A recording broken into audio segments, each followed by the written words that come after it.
Hey everybody, welcome to Pop Culture Philosophers. I'm Rockin Robbie Billups, and it's time for the weekly Pop Culture Wrap-Up.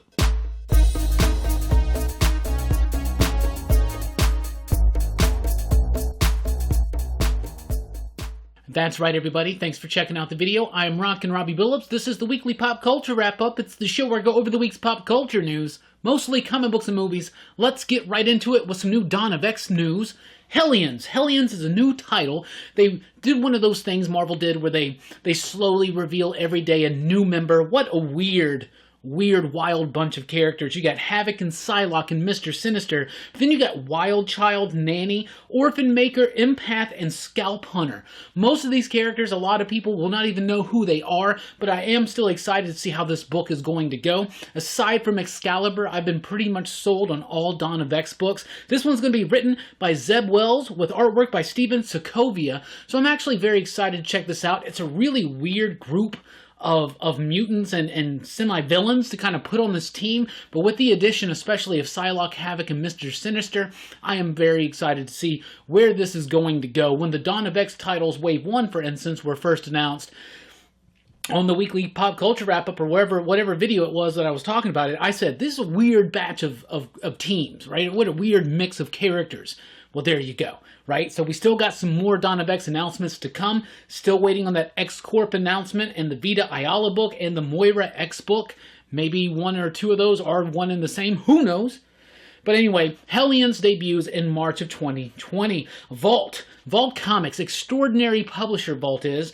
They have a new Pay What You Want program going on until the beginning of next year. So until January 1st, you can go to vaultcomics.com and they have a selection of graphic novels, some of my favorite comic books in the last few years, right? And you can pick what you want to pay for them, and then half of what you pay goes to a charity of your choice. They also have these really cool Vanguard editions that kind of give you samples, the first two issues of a bunch of books. They got a horror one, a fantasy one, a science fiction one, and like new titles of 2019 and a few others. Really cool stuff. If you've heard me talk about Vault Comics but you've yet to try them out, this is the perfect opportunity to do so. Chew and Outer Darkness has a crossover debuting in March by Layman Chan and Guillory, so by the creatives of both of those books. That's very interesting. I've actually never read Chew.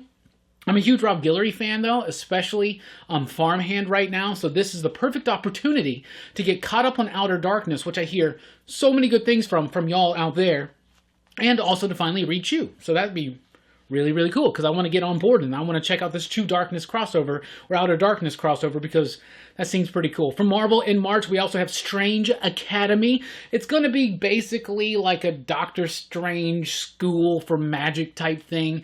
Nothing really about this announcement made me excited except for the creative team. That's Scotty Young on the writing, Humberto Ramos on the artwork. Seems like a really cool team. Scotty Young does a great job. But I don't know, then still something about this book's just not quite, I don't know, nothing, it's not like that interesting to me, but I don't know. It comes out in March, we'll see what happens. In June or July, sometime in summer of next year, Royal City is being collected into a hardcover, and it's going to have 20 brand new, never before seen pages. Royal City is one of my favorite comic books of 2017 whenever it first debuted. It's by Jeff Lemire. It's illustrated by Jeff Lemire. I loved this book so much, so seeing an additional 20 pages plus this new hardcover is labeled a book 1, which originally Royal City could have been 24 up to 40 issues, Jeff Lemire was saying, and then you go back and he actually shortened it down to 14, so I would love to see more Royal City. I think that book was fantastic. This is definitely a hardcover I want to pick up, and like I said, 20 extra pages. Sold. Ed Brubaker and Sean Phillips are launching Pulp in May of 2020. It's going to be an original graphic novel. It's going to be a detective story set in the 30s. It's a pulp story, right? Brubaker and Phillips do excellent work on books like Fatale, The Fade Out, Kill or Be Killed, Criminal. Criminal is one of the best books of the year. So definitely this is something worth mentioning and checking out. Over the Marvel or over the movie and TV side, the Black Widow trailer. Black Widow trailer debuted this week, and I thought it was pretty cool. I thought it looked nifty. I'm still not completely sold that this movie is set in the past of the MCU timeline. I am still highly suspicious of that, and I really think that maybe she survived in some kind of way, some kind of time loophole. Maybe Steve saved her. I don't know. Maybe that's just wishful thinking.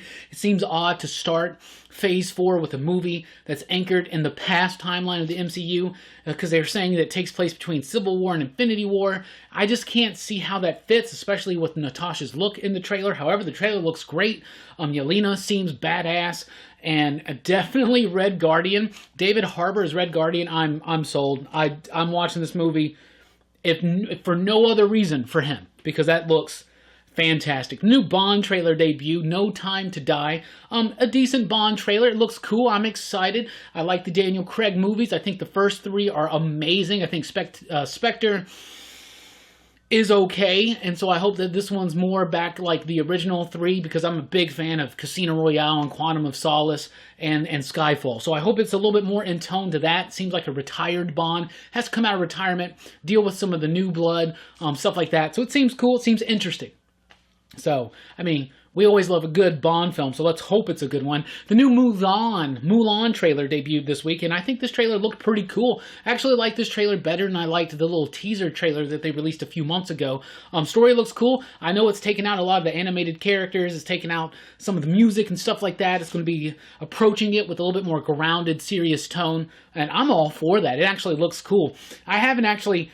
The first time I saw Mulan, the animated movie, was actually just a few years ago. Like, I was way behind on that. I never checked it out. It was during my very pretentious, I'm over Disney type stuff in the 90s and the early 2000s. When I finally watched it, I thought it was amazing. It's one of the best Disney movies of the modern era. So I am excited to see a live-action remake, though I understand some people's problems with that. It's just maybe not quite what they're looking for. But I don't want just a cookie-cutter carbon copy just in live action, because that was Jungle Book and Lion King, and I didn't really like either of those. Aladdin added a little bit of a new element to the story, and I think that's one of the reasons why I like that remake, live action remake, so much better. Haven't watched Lady and the Tramp yet. Anybody watch that? Let me know what you think of it. The Wonder Woman teaser is debuting today, like at what, 2:30 Central Time or something like that. It's going to be streamed on Twitter, then it's going to be all over YouTube and all over the internet.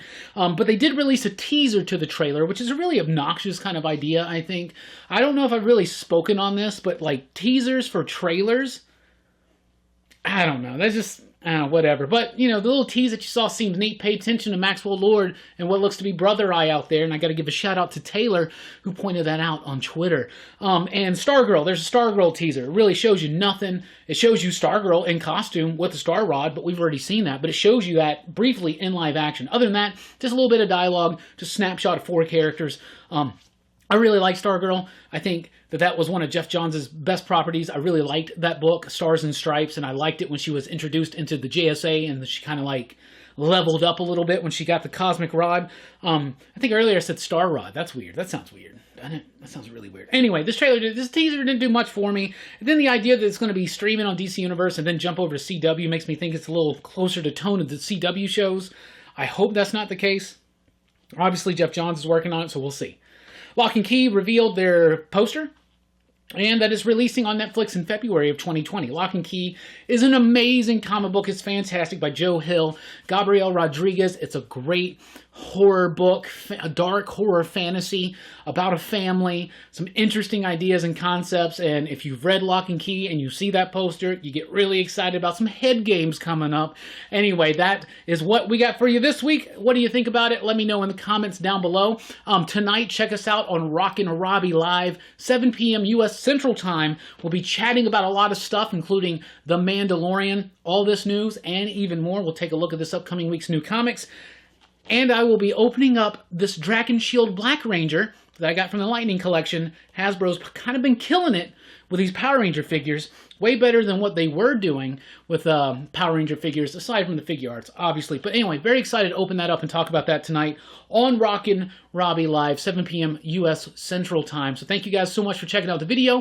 Please do like, share, and subscribe, and join us over at patreon.com/PCP, where you can unlock exclusive content such as early access to an audio file of the weekly comic book review, early access to podcasts and Comics Revisited episodes when we start that back up very soon, and a whole lot more, including the exclusive Patreon-only podcast, PCP After Hours. We do it After every podcast, we leave the mics live for about 20 to 30 minutes, and we just capture the conversation.